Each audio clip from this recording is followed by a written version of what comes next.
अस्सलामुअलैकुम dear students, welcome back xpacademy.com, जहां पर आप स्टेप बाय स्टेप्स ऑटोकैड को सीख रहे हैं। स्टूडेंट्स, आज के लेसन में हम लोग स्केल के ऊपर बातचीत करेंगे। स्केल से मुराद स्केल कमांड के ऊपर बातचीत करेंगे। बेसिकली ऑटोकैड के अंदर दो किस्म के स्केल यूज किए जाते हैं, एक स्केल कमांड होगी और एक स्केल प्रिंट के लिए यूज किया जाएगा। तो स्केल प्रिंट हम बाद में जाकर देखेंगे, अभी हम स्केल कमांड को देख रहे हैं मॉडिफाइड मेन्यू के अंदर। तो शुरू करते हैं स्टूडेंट्स अपना लेसन। हमेशा की तरह सबसे पहला काम अपने यूनिट सेटअप्स करें यू एन एंटर करने से। Engineering fits orange okay, D enter कर दें, इन मॉडिफाइड इंजीनियरिंग फिट्स ऑरेंज, और इसको भी आप ओके कर दें स्टूडेंट्स। अब यहां पे स्केल को समझने के लिए सबसे पहले हम एक ऑब्जेक्ट लेंगे, लेकिन उससे पहले मैं यूसीएस आइकन को लॉक करता चलूं। व्यू के अंदर जाएं, डिस्प्ले के अंदर जाएं, यूसीएस आइकन और ओरिजिन पे क्लिक कर दें, तो ये लॉक हो जाएगा अपनी जगह पे, यानी कि ओरिजिनल जगह पर ये चला जाएगा। अब स्टूडेंट्स, मैं एक ऑब्जेक्ट क्रिएट कर देता हूं, यानी कि एक शेप बना लेता हूं। एट द रेट मैंने कहा x की वैल्यू 3 फिट्स है और y की वैल्यू भी 3 फिट्स है।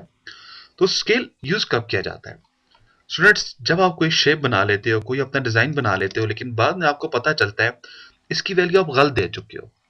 मिसाल के तौर पे एक ऑब्जेक्ट की ओरिजिनल वैल्यू थी 30 फिट्स, लेकिन गलती से बाय मिस्टेक आप उसको 3 फिट्स का बना चुके हो। जैसे मैंने अभी एक डिजाइन बना रहा हूं आपके लिए, ये रफली डिजाइन में बना रहा हूं, हम बाद में जाकर डिजाइनिंग करेंगे, फिर उसमें आप सीखिएगा डिजाइन कैसे बनाए जाते हैं। तो जब आप उसको 30 फिट्स का बना लेंगे गलती से, या 3 फिट्स का बना लेंगे, अब उसको 3 को 30 के ऊपर कैसे आप कन्वर्ट करोगे? तो इस चीज को आज हम स्केल के अंदर इंशाल्लाह कवर करने जा रहे हैं। मैं डिम स्केल दे देता हूं, DIMSCAL। डिम स्केल देने के बाद मैं कुछ वैल्यू दे दूंगा यहाँ पे, और लीनियर डायमेंशन 1 पॉइंट, दूसरा पॉइंट, और 1 पॉइंट ये है, दूसरा ये है। तो स्टूडेंट्स देखें, मेरे पास दोनों तरफ 3 फिट्स की वैल्यू आ रही है यहाँ पे।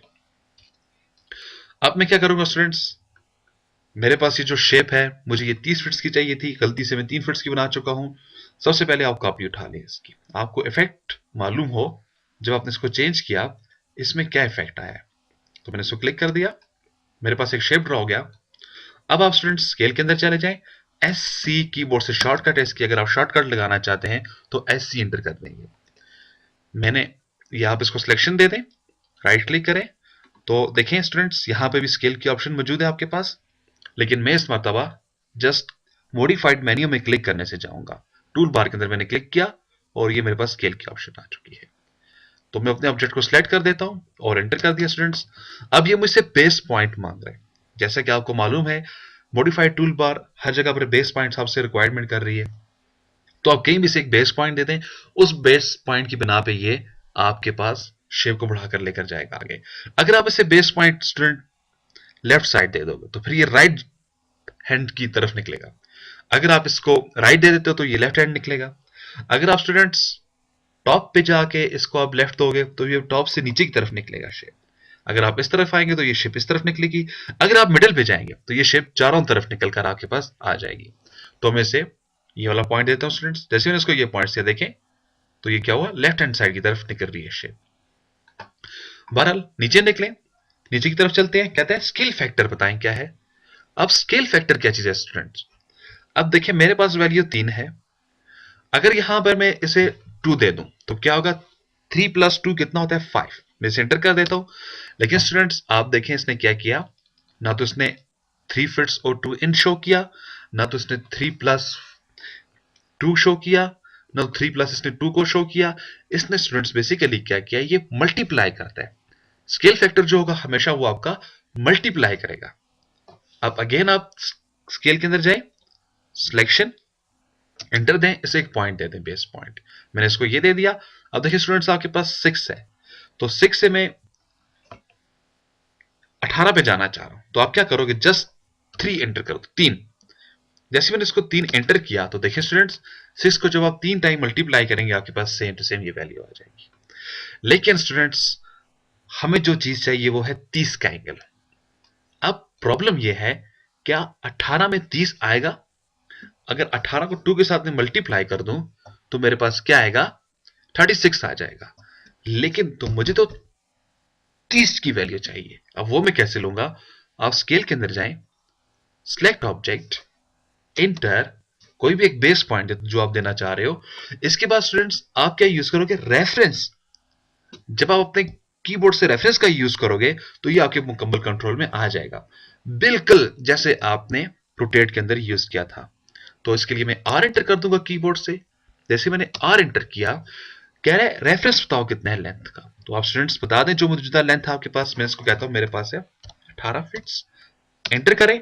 कहता हूं आपको न्यू लेंथ क्या चाहिए। जैसे कहता हूं मुझे 30 फीट्स की वैल्यू नहीं चाहिए। तो जैसे स्टूडेंट्स मैंने इसको 30 फीट्स दिया तो देखे तो ये मेरे मतलूबा टारगेट की ऊपर ये शेप चली गई है। लेकिन मैं इसको वापस 3 फीट्स पे लाना चाह रहा हूं। अगेन आप स्केल का यूज करें, एस सी शॉर्टकट है, सिलेक्ट, राइट क्लिक, इसे मिडिल वाला पॉइंट दे देते हैं इस मरतबा।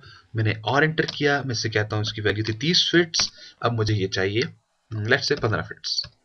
तो देखिए स्टूडेंट्स, इसने एक तो मिडिल से इसको इफेक्ट डाला, दूसरा इसने 15 फीट्स आपको रिटर्न कर दिया। तो स्टूडेंट्स, स्केल की बहुत ही ज्यादा अहमियत है अपनी जगह पे। प्लीज आप इसकी ज्यादा से ज्यादा प्रैक्टिस करने की कोशिश करें। जब आपको ये समझ आ जाए तो फिर आप नेक्स्ट लेसन को उठाएं। उम्मीद है स्टूडेंट्स आपको समझ आ रही होगी। मज़ीद मालूमात के लिए प्लीज विजिट करें हमारी वेबसाइट्स www.xpacademy.com। स्टूडेंट्स, जिस फाइल पर आपने काम किया है, अगर आप इसको डाउनलोड करना चाहते हैं, वीडियो के बिल्कुल नीचे डाउनलोड की ऑप्शन मौजूद है। आप जस्ट क्लिक करें, ये ड्राइंग आपकी सिस्टम पे आ जाएगी। ओके जी, खुदा हाफिज, अस्सलाम वालेकुम।